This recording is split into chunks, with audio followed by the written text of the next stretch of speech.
The school of સાયન્સની YouTube ચેનલમાં આપ સૌનું ફરી એક વખત સ્વાગત છે. મિત્રો, આપણે ગયા વિડીયો લેક્ચરની અંદર સીપી અને સી વચ્ચેનો સંબંધ મેળવો, અચળ દબાણે વિશિષ્ટ ઉષ્મા અને અચળ કદે વિશિષ્ટ ઉષ્મા. આજે આપણે એક નવા ટોપિક તરફ આગળ વધીએ અને એ છે અવસ્થા ચલ રાશિઓ.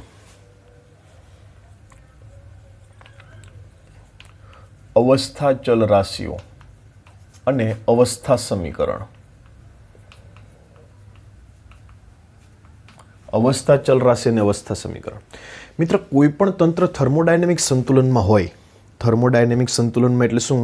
તો કે ભાઈ એ ઉષ્માની આપલે કરતું ન હોય, એની અંદર કોઈ રાસાયણિક પ્રક્રિયા ન થતી હોય, અથવા તો એની અંદર બીજું કે યાંત્રિક સંતુલન, એના પર કોઈ બાહ્ય બળ ન લાગતું હોય, તો કોઈ પણ થર્મોડાયનેમિક તંત્રની સંતુલિત સ્થિતિને કોઈ ચોક્કસ કોઈ એક મૂલ્ય, કોઈ સ્થૂળ રાશિઓના મૂલ્ય વડે દર્શાવી શકાય છે. થર્મોડાયનેમિક સંતુલન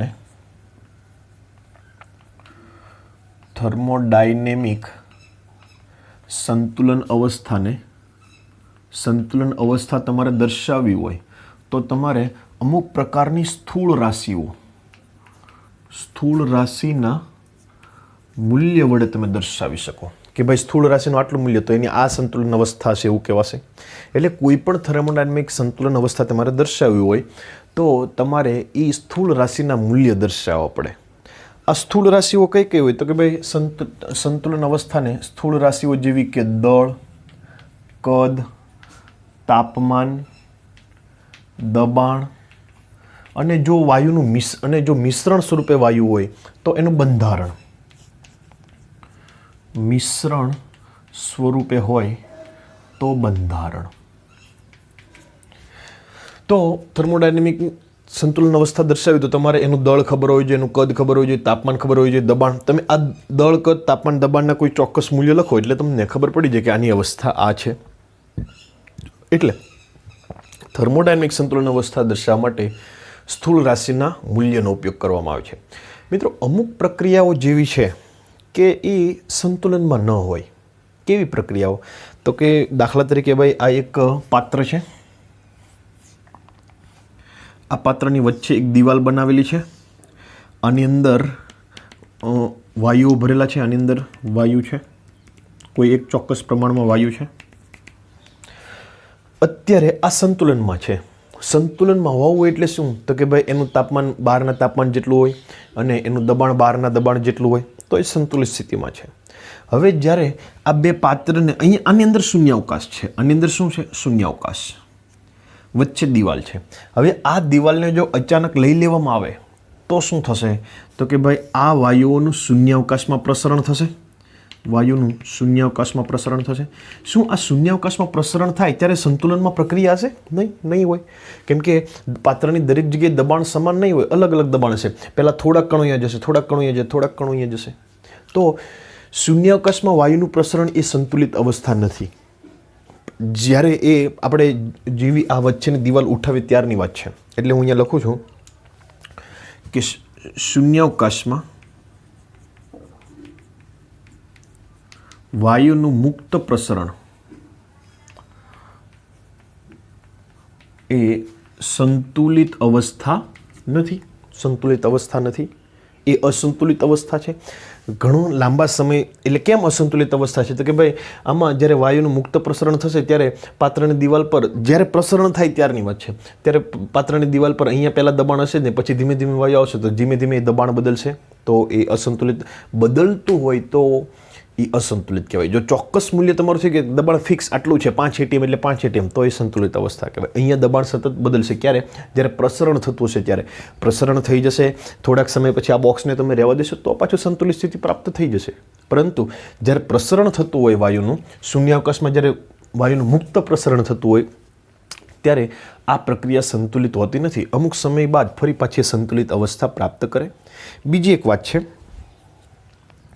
કે દાખલા તરીકે આ એક પાત્ર છે. આ પાત્રની અંદર કોઈ કેમિકલ ભરેલું છે અને એ કેમિકલની અંદર વિસ્ફોટ થાય છે. એમાં પાઠ્યપુસ્તકની અંદર તમને એવું કે ભાઈ પેટ્રોલની વરાળ અને અમુક વાયુનું મિશ્રણ કરી કોઈ રાસાયણિક પ્રક્રિયા કરવામાં આવે રાસાયણિક પ્રક્રિયા થાય ત્યારે પણ રાસાયણિક વિસ્ફોટ થાય ત્યારે પુષ્કળ પ્રમાણમાં અણુઓ છૂટા પડે, તો આ પ્રક્રિયા પણ સંતુલિત નથી.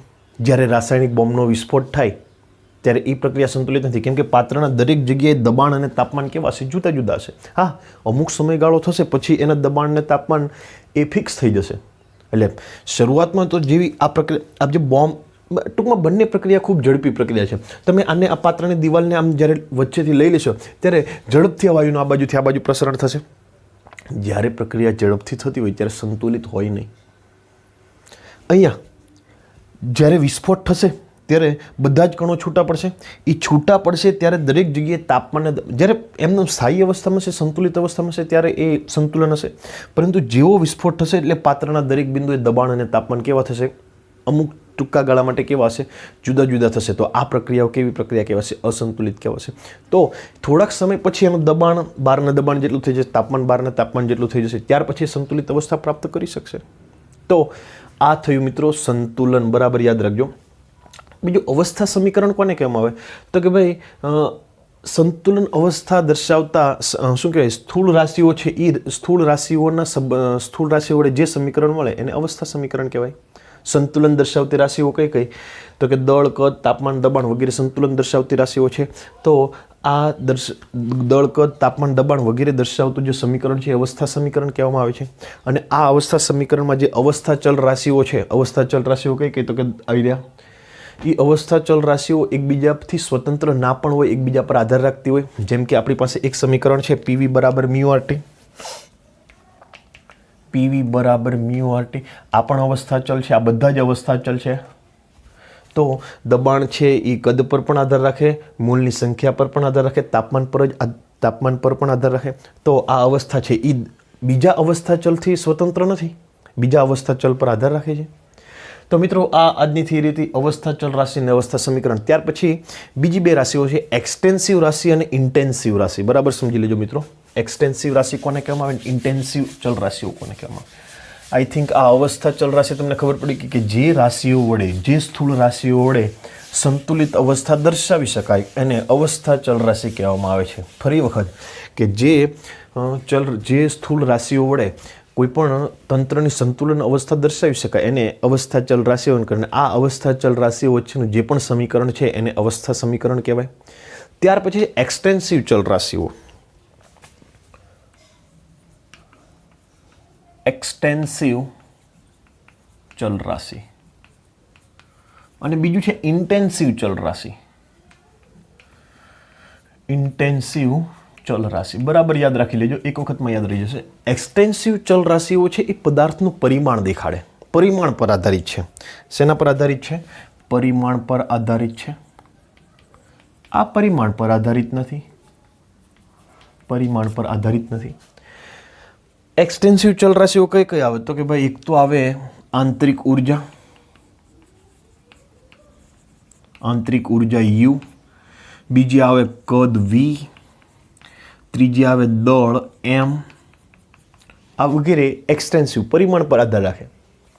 ઇન્ટેન્સિવ ચલ રાશિ પરિમાણ પર આધાર નથી રાખતી, એનું ગમે એટલું પરિમાણ હોય. પરિમાણ એટલે એક જાતની સાઇઝ, કદ. તો ઇન્ટેન્સિવ ચલ રાશિઓ કઈ કઈ? તો કે ભાઈ દબાણ,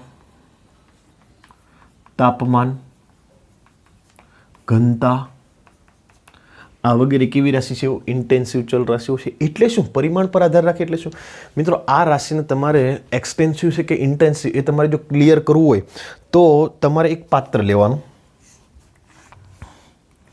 આ પાત્રની અંદર કોઈ વાયુ ભરી દીધો અને આ બધી રાશિઓ તમારે માપી લેવાની. આ 6 એ 6 બીજી પણ આવતી છે એ બધી જ રાશિ માપી દેવાની. હવે તમે બધું જ માપી લીધું. દબાણ, આંતરિક ઉર્જા U માપી લીધું, કદ V માપી લીધું, દળ M માપી લીધું, દબાણ P માપી લીધું, તાપમાન T માપી લીધું, ઘનતા ρ માપી લીધું. હવે આ પાત્રને બે સરખા ભાગમાં વિભાજન કરી દો. બે સરખા ભાગમાં વિભાજન કરી દો.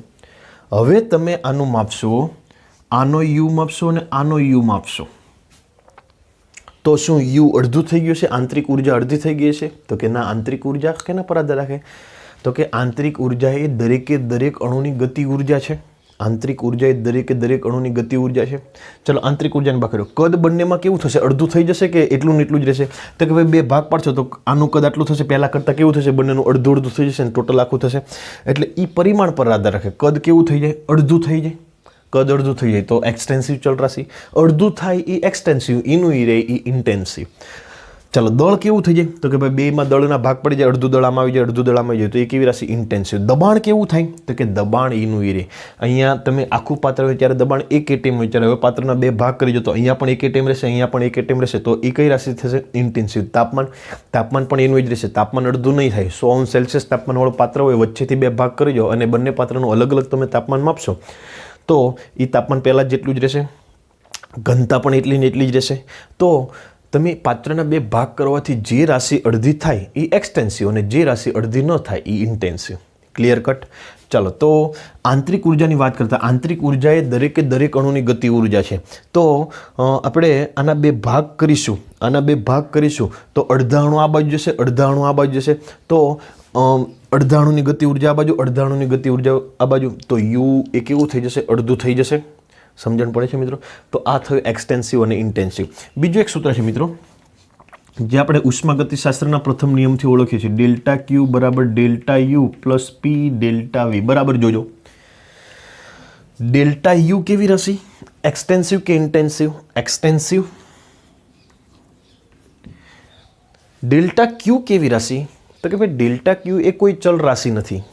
ડેલ્ટા ક્યુ કે એ ચલ રાશિ નથી, એ ઉષ્માનો વિનિમય દેખાડે, પરંતુ એ દળ પર આધારિત છે. તમને ખબર હોય તો ડેલ્ટા ક્યુ બરાબર MC delta T. Delta Q બરાબર MC ડેલ્ટા ટી. એમ કેવી રાશિ? એમ એક્સટેન્સિવ. સી ખબર નથી. Delta T intensive. એક્સટેન્સિવ અને ઇન્ટેન્સિવનો ગુણાકાર એક્સટેન્સિવ થાય. યાદ રાખજો. એક્સટેન્સિવ ગુણ્યા એક્સટેન્સિવ ગુણ્યા ઇન્ટેન્સિવ એટલે શું થશે? એક્સટેન્સિવ. તો એમ એ એક્સટેન્સિવ, તો ડેલ્ટા ક્યુ પણ કેવું થશે? એક્સટેન્સિવ થશે. પી કેવું? ઇન્ટેન્સિવ ગુણ્યા ડેલ્ટા વી કેવું? વી એટલે કદ, એ કેવું થશે? એક્સટેન્સિવ. તો આ પણ કેવું થશે? એક્સટેન્સિવ થશે. યાદ રાખજો મિત્રો, એક્સટેન્સિવ અને ઇન્ટેન્સિવનો ગુણાકાર શું થાય? એક્સટેન્સિવ થાય. તો આ મિત્રો તમને ખબર પડી કે બે પ્રકારની ચલ રાશિઓ, એક્સટેન્સિવ ચલ રાશિઓ અને ઇન્ટેન્સિવ ચલ રાશિઓ. મિત્રો તમને ક્લિયર દેખાય છે કે નહીં? ચેક કરી દો પહેલાં. ઓકે, ક્લિયર દેખાય છે. મિત્રો આપણે એક નવો ટોપિક ભણવાનો છે, એ છે ક્વોસાઇસ્ટેટિક પ્રક્રિયા. કઈ? ક્વોસાઇસ્ટેટિક. ક્વોસાઇસ્ટેટિક પ્રક્રિયા. આ પ્રક્રિયા કેવી છે? એને અર્ધસ્થાયી પ્રક્રિયા પણ કહેવામાં આવે છે. અર્ધસ્થાયી. ચાલો, અર્ધસ્થાયી. સામાન્ય રીતે કોઈ પણ એક તંત્ર છે એ તાપી અને યાંત્રિક સંતુલનમાં છે, એટલે કે સંતુલિત સ્થિતિમાં છે. સંતુલિત સ્થિતિમાં જ્યારે હોય, બરાબર સમજો મિત્રો શું કહેવા માગે છે ક્વોસાઇસ્ટેટિક પ્રક્રિયા. ધારો કે કોઈ એક તંત્ર છે એ સંતુલિત અવસ્થામાં છે. સંતુલિત અવસ્થામાં એટલે યાંત્રિક સંતુલન પણ હોઈ શકે અને તાપીય સંતુલન પણ હોઈ શકે. હવે જ્યારે પણ સંતુલન અવસ્થામાં છે ત્યારે એનું દબાણ બાહ્ય દબાણ જેટલું અને એનું તાપમાન બાહ્ય વાતાવરણના તાપમાન જેટલું હશે. આટલું ક્લિયર? હવે જ્યારે આ પ્રક્રિયાનું દબાણ અચાનક ઘટાડવામાં આવે. અચાનક દબાણ કેવી રીતે ઘટાડવામાં આવે? તો દાખલા તરીકે એક પિસ્ટન છે, આપણે આવી રચના વિચારી શકીએ. આ એક પાત્ર છે, આ પાત્રની અંદર એક પિસ્ટન જેવી રચના છે જે આગળ પાછળ થઈ શકે. આની અંદર વાયુ ભરેલું છે. હવે આ પિસ્ટનને અચાનક બહાર તરફ ખેંચવામાં આવે, અથવા તો પિસ્ટનને જેમ ઉપર મૂકેલું હોય તો એના પર મૂકેલું વજન છે અચાનક એને લઈ લેવામાં આવે, તો શું થશે? તો કે ભાઈ અંદર આ જે પિસ્ટન છે એ ઝડપથી બહાર તરફ ધકેલાશે, બહાર તરફ પ્રવેગિત ગતિ કરશે. બહાર તરફ પ્રવેગિત ગતિ કરશે ત્યારે આના કદમાં વધારો થશે. ત્યારે આપેલું તંત્ર સ્થાયી સંતુલિત સ્થિતિમાં નહીં હોય. એ તંત્ર ઘણી બધી અસંતુલિત સ્થિતિમાંથી પસાર થશે. એ તંત્ર ઘણી બધી અસંતુલિત છે. પ્રારંભમાં આપણે એમને પકડી રાખેલું છે ત્યારે સંતુલિત સ્થિતિ હતી. સંતુલિત સ્થિતિ જ્યારે આનું દબાણ ને બહારનું દબાણ સમાન હતું, આનું તાપમાન ને બહારનું તાપમાન સમાન હતું. પરંતુ આ પિસ્ટનને એકાએક આ તરફ ખેંચવામાં આવે તો તંત્ર જે અવસ્થામાંથી પસાર થાય એ સંતુલિત નહીં હોય. એ કેવી પ્રક્રિયાઓ છે? અસંતુલિત. એ ઘણી બધી અવસ્થા તમને એવી મળશે કે જે અસંતુલિત હશે. આવું ક્યારે થશે?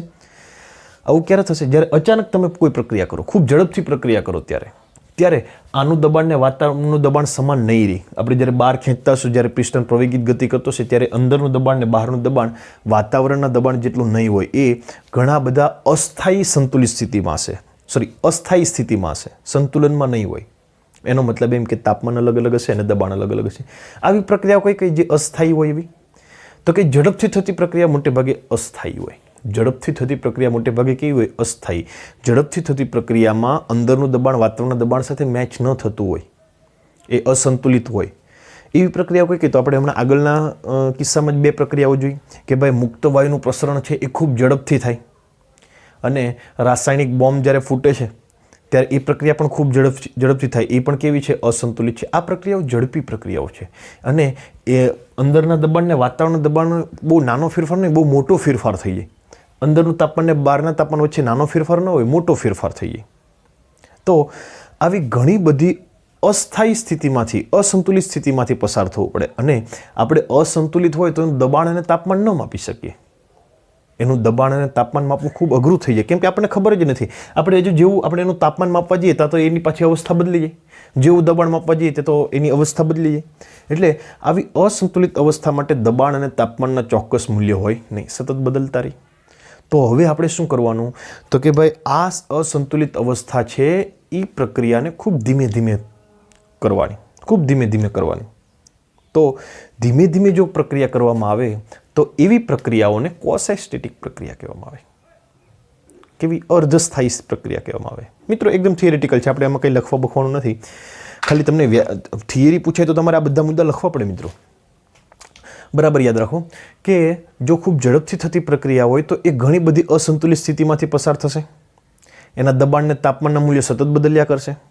તો આવી પ્રક્રિયાઓનું આપણે દબાણને તાપમાન સીધી રીતે માપી શકીએ નહીં. તો આ પ્રક્રિયા કેવી થવી જોઈએ? ધીમે ધીમે થવી જોઈએ, ધીમે ધીમે થવી જોઈએ. જો ધીમે ધીમે થતી પ્રક્રિયા હોય તો એ પ્રક્રિયાને ક્વોસાઇસ્ટેટિક પ્રક્રિયા અથવા તો અર્ધસ્થાયી પ્રક્રિયા કહેવામાં આવે. આ પ્રક્રિયામાં, અર્ધસ્થાયી પ્રક્રિયામાં શું થાય? તો કે ભાઈ અંદરનું દબાણ ને વાતાવરણના દબાણ વચ્ચે બહુ મોટો ડિફરન્સ નહીં હોય. આનું દબાણ અહીંયા અંદર P હશે તો બહાર થોડુંક વધારે હશે, P પ્લસ ડેલ્ટા P હશે. એકદમ સૂક્ષ્મ ફેરફાર કરતા જાઓ. અંદરનું દબાણ T હશે તો બહારનું દબાણ ડેલ્ટા T હશે. એકદમ સૂક્ષ્મ ફેરફાર કરવાનો. બહાર પણ કંઈક વાયુઓ હશે. જો અંદરનું દબાણ એટલે શું કરવાનું કે ભાઈ પિસ્ટનને તમારે આમ ખેંચવાનો નહીં, અચાનક ધક્કો નહીં મારવાનો. શું કરવાનું? થોડોક આમ ખેંચો, થોડુંક દળ લીધો તો થોડુંક દબાણ બદલશે. થોડુંક દબાણ બદલશે ત્યારે એ અંદરનું દબાણ ને વાતાવરણનું દબાણ થોડુંક સમાન નહીં થાય ત્યાં સુધી રાહ જોવાની. પછી સંતુલિત થઈ જાય ત્યારે પાછું થોડુંક ખેંચવાનું, એટલે પાછું દબાણ અને બહારનું દબાણ થોડુંક સેમ થતાં વાર લાગશે. આવી રીતે ઘણી બધી અસ્થાયી પ્રક્રિયાઓ ધીમે ધીમે કરો તો એ સ્થાયી બની જાય. ધીમે ધીમે એટલે કે આપણે પીવીટીના મૂલ્ય એવી રીતે બદલવાના, પીવીટી અવસ્થા એવી રીતે, P એટલે દબાણ, V એટલે કદ અને T એટલે તાપમાન એવી રીતે બદલવાની કે એ ખૂબ ધીમે ધીમે બદલે તો એ સ્થાયી સ્વરૂપ આપણે વર્ણન કરી શકીએ. દાખલા તરીકે તમારે P1 T1માંથી P2 T2માં જવું છે, કોઈ એક અવસ્થામાંથી બીજી અવસ્થામાં જવું છે, તો એને તમે ધીમે ધીમે ખેંચો. બહારનું દબાણ અને અંદરનું દબાણ થોડોક ડિફરન્સ હોય, માઇનોર ડિફરન્સ હોય, બહુ વધારે પડતો ડિફરન્સ ન હોવો જોઈએ. તો એ સંતુલિત સ્થિતિમાં હશે. થોડાક સમય પૂરતી પાછું થોડુંક ખેંચો તો પાછી થોડીક સંતુલન, પાછી થોડીક ખેંચો તો આવી રીતે ધીમે ધીમે જો પ્રક્રિયા કરો તમે તો દરેક તબક્કા સંતુલનમાંથી પસાર થશે. એવી જ રીતે તાપમાનનો ફેરફાર મોટો હોય તો તમે શું કરશો? તો કે ભાઈ અંદર બહારથી થોડુંક તાપમાન આપો, પાછું થોડુંક તાપમાન આપો, ધીમે ધીમે તમે તાપમાન આપો તો એ કેવું થશે? સંતુલન સાધતું જશે. થોડુંક તાપમાન આપો તો એનું તાપમાન વાતાવરણ તાપમાન સમાન ન થાય ત્યાં સુધી અચળ રહો. પાછું થોડુંક તાપમાન, પાછી થોડીક ઉષ્મા આપો. તો આવી રીતે જો પ્રક્રિયાને ધીમે ધીમે કરવામાં આવે તો સ્થાયી સ્થિતિમાં હશે. તમને ઇનડાયરેક્ટલી કહો, આપણે સાયકલમાં હવા ભરાનો પંપ લઈએ, એને તમે આમ ઝડપથી આમ દબાવો, ઝડપથી ખેંચો, ઝડપથી દબાવો, ઝડપથી ખેંચો, ઝડપથી દબાવો તો એ ગરમ થઈ જશે. કેમ? તો કે એ અસંતુલિત છે, ઝડપી પ્રક્રિયા છે. પણ તમે સાયકલના પગને થોડુંક દબાવો, થોડીક વાર ઉભો રહો, પાછું થોડુંક દબાવો, થોડીક વાર ઉભો રહો, પાછું થોડુંક દબાવો, થોડીક વાર ઉભો રહો, પાછું થોડુંક દબાવો. તો આ પ્રક્રિયા તમે ધીમે ધીમે કરશો. એકની એક પ્રક્રિયા જો તમે ધીમે ધીમે કરશો તો એ ક્વોસાઇસ્ટેટિક પ્રક્રિયા કહેવાશે. તમે ધીમે ધીમે દબાવશો તો સાયકલનો પંપ ગરમ નહીં થાય. કેમ? કેમ કે એ ક્વોસાઇસ્ટેટિક પ્રક્રિયા છે. ધીમે ધીમે એક સંતુલિતમાંથી બીજી અસંતુલિત થાય પણ ફરી પાછું થોડા સમય માટે એને રહેવા દે તો પાછી સંતુલિત સ્થિતિ પ્રાપ્ત કરે. એવી રીતે ધીમે ધીમે જો પ્રક્રિયા કરવામાં આવે તો એ પ્રક્રિયા ક્વોસાઇસ્ટેટિક, અને ક્વોસાઇસ્ટેટિક એ અસંખ્ય અસંતુલિત અવસ્થામાંથી પસાર થાય, પરિણામે એ સંતુલન થઈ જાય છે. તો અસંતુલિત અવસ્થાઓ ક્યારે ક્યારે મળે? એક તો જ્યારે પિસ્ટન પ્રવેગિત ગતિ કરતો હોય, આ પિસ્ટનને ઝડપથી બહારની તરફ ખેંચવામાં આવે ત્યારે.